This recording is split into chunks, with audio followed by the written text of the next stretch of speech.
8 अक्टूबर 2023 से हिजबुल्लाह लगातार इजराइल पर हमले कर रहा था।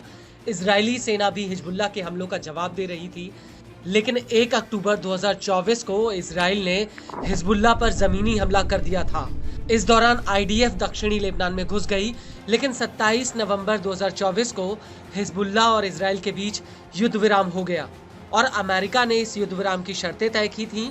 उनमें पहली शर्त ये थी कि इजरायली सेना करीब 60 दिन के भीतर लेबनान खाली करेगी और लितानी नदी से हिजबुल्लाह पीछे हट जाएगा और उसकी जगह पर लेबनानी सेना को तैनात किया जाएगा। हालांकि युद्ध विराम होने के बावजूद हिजबुल्लाह लगातार आईडीएफ के ऊपर समझौता तोड़ने का आरोप लगा रहा है। दरअसल लेबनानी सेना की कमांड का कहना है कि आईडीएफ लगातार युद्ध विराम समझौते का उल्लंघन कर रही है और इसी कड़ी में अब आईडीएफ ने रणनीतिक रूप से संवेदनशील वादी अल हुजायर इलाके में घुसपैठ की है। हालांकि हिजबुल्लाह के साथ युद्ध के वक्त आईडीएफ इस इलाके में घुस नहीं पाई थी, लेकिन इसको लेकर लेबनानी न्यूज एजेंसी अल मायादीन का कहना है कि दक्षिणी लेबनान में इजरायली टैंक और बुलडोजर तयबेह प्रोजेक्ट से अलकंतारा कस्बे की तरफ बढ़ रहे थे। इसके बाद आईडीएफ का काफिला वादी अल हुजायर में घुस गया।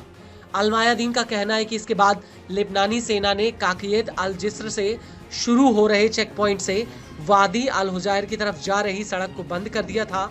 हालांकि इसी बीच आईडीएफ के मेरकावा टैंक आसपास के इलाके में पेट्रोलिंग कर रहे थे। इसके साथ ही आईडीएफ ने इस इलाके में बड़े पैमाने पर जंगलों को भी साफ कर दिया है।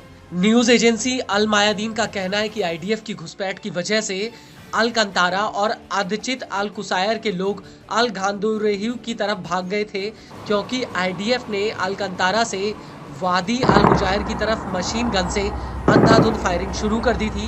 वहीं लेबनानी सेना का कहना है कि इजरायली सेना लगातार युद्ध विराम और लेबनान की संप्रभुता का उल्लंघन कर रही है। आईडीएफ अलकंतारा के कई इलाकों में आगे की तरफ घुस गई थी। हालांकि अब लेबनानी आर्मी का कहना है कि आईडीएफ वादी अल हुजायर से निकल चुकी है।